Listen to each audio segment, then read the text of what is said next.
Thank you. माननीय श्री शंभूषण पटेल जी। धन्यवाद उपसभापति महोदय, आपने आज मुझे सदन में बॉयलर बिल 2024 पर बोलने का अवसर दिया, इसके लिए मैं आपका हृदय से आभार व्यक्त करता हूं। महोदय, मैं इस बिल के पक्ष में बोलने के लिए खड़ा हुआ हूं।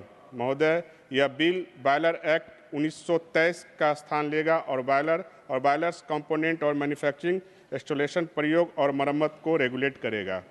महोदय, नया विधेयक इस सदी पुराने कानून की जगह लेगा, सदी 100 साल पुराने कानून की जगह लेगा। बॉयलर विधेयक 2024 उद्योग कारोबार में सुगमता बढ़ाने के लिए अप्रचलित प्रावधानों को हटाया गया है एवं श्रमिकों की सुरक्षा को प्राथमिकता देने के लिए नया अधिनियम में बॉयलर विधेयक 2024 लाने के लिए इस सदन में लाने के लिए माननीय मंत्री श्री पीयूष गोयल जी को मैं धन्यवाद देना चाहता हूं कि आपने बॉयलर में काम करने वाले श्रमिकों की सुरक्षा के लिए भी आपने इसमें बहुत सारे प्रावधान किए हैं। महोदय, विधेयक के प्रावधानों को अधिक स्पष्टता प्रदान करने के लिए इसे आधुनिक प्रारूप पद्धतियों के अनुसार तैयार किया गया है।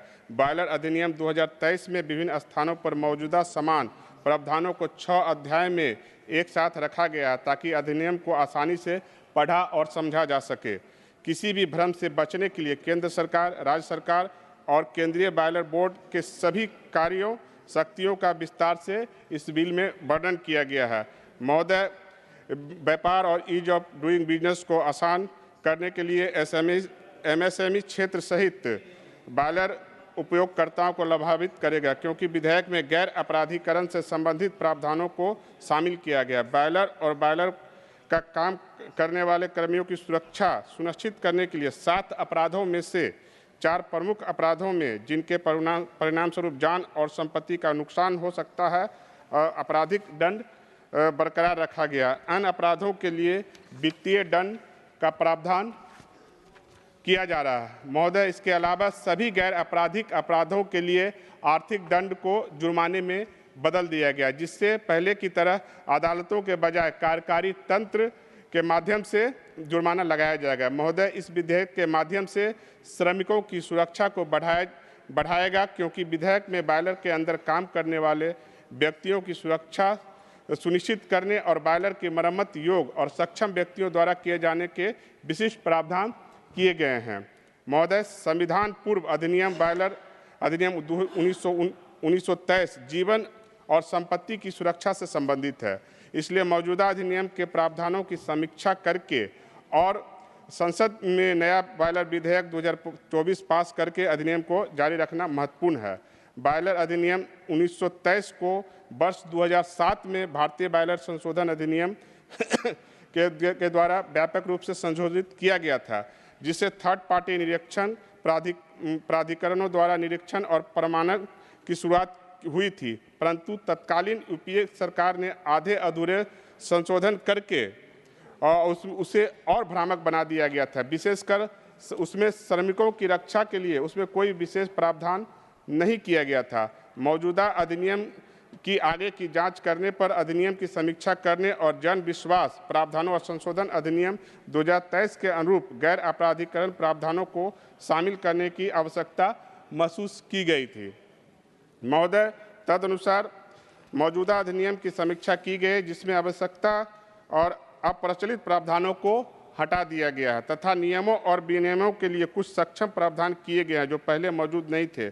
कुछ नई परिभाषाएं भी शामिल की गई, कुछ मौजूदा परिभाषाओं में संशोधन किया गया ताकि विशेष विधेयक के प्रावधानों को और अधिक स्पष्टता दी जा सके। महोदय, बॉयलर बिल अधिनियम को 6 अध्यायों में विभाजित किया गया है और प्रावधानों को अध्यायवार पुनः व्यवस्थित किया गया है। मौजूदा अधिनियम में कोई अध्याय नहीं है और समान प्रावधान अलग अलग स्थानों पे है। बॉयलर अधिनियम 2024 के खंड 2 में निम्नलिखित नई परिभाषाएं दी गई है, जिसमें 2K अधिसूचना की जगह पर 2P विनियम, 2Q राज्य स्टेट गवर्नमेंट। अधिनियम के प्रावधानों के अनुरूप बॉयलर विधेयक 2024 के खंड 2 में निम्नलिखित परिभाषाओं को संशोधित किया गया है, जिसमें 2D बॉयलर घटक, 2F सक्षम प्राधिकरण, 2J निरीक्षण पदाधिकारी, जन विश्वास प्रावधानों में संशोधन विधेयक को निहित बॉयलर अधिनियम 1923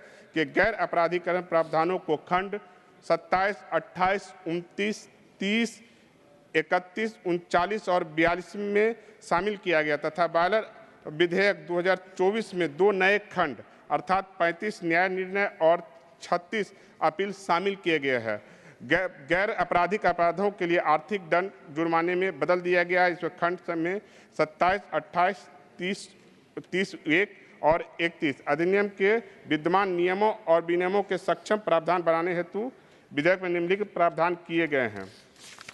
महोदय, विधेयक प्रावधानों को अनुरूप नियम बनाने के लिए केंद्र सरकार की शक्ति खंड 39, नियम बनाने के बोर्ड की शक्ति खंड 40 और नियम बनाने की राज्य सरकार की शक्ति खंड 42 को विस्तार से सूचीबद्ध किया गया है।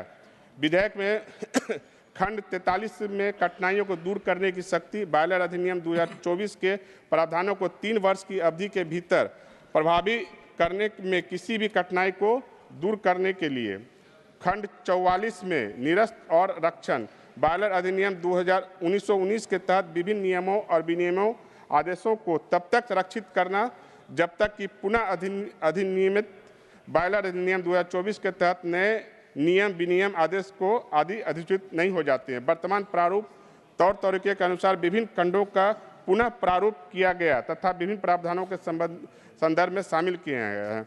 महोदय, बॉयलर बिल की परिभाषा दी गई जिसमें दबाव से भाप उत्पन्न करने वाले बर्तन और पात्र शामिल है। 1 मिनट और सर, बहुत मुश्किल से समय आता है मेरा। महोदय, बॉयलर बिल मैन्युफैक्चरिंग और इंस्टॉलेशन के नियम के मानक तय किए गए हैं। जी यस सर। महोदय, बिल में बॉयलर्स के प्रयोग और मरम्मत के लिए नियम और मानक तय किए गए हैं। बॉयलर्स के निरीक्षण और प्रमाणीकरण के लिए भी इस बिल में प्रावधान किए गए हैं। 1 मिनट और सर, कंक्लूड कर दो। ऑलरेडी 2 मिनट अधिक बोल चुके हैं आप। हाँ सर, 1 मिनट सर। 2 मिनट बोल चुके मेरा हैं। 10 बाकी मिनट था सर। सदस्य 1 minute please sir, 1 minute conclude होता सर। महोदय, इस बिल में बिल के बॉयलर की सुरक्षा के नियम और मानक तय किए गए जिससे दुर्घटनाओं में कमी आएगी। बॉयलर बिल में गुणवत्ता के नियम और मानक तय किए गए जिससे बॉयलर की गुणवत्ता में सुधार आएगा। बॉयलर के नियमों को सरल बनाया गया जिससे उद्योगों को बढ़ावा मिलेगा। बॉयलर नियमों को सरल बनाया गया जिससे कि रोजगार के अवसर बढ़ेंगे। इस बिल का मैं समर्थन करते हुए अपनी वाणी को विराम देता हूं। जय हिंद, जय भारत, वंदे मातरम। धन्यवाद। माननीय श्री बाबू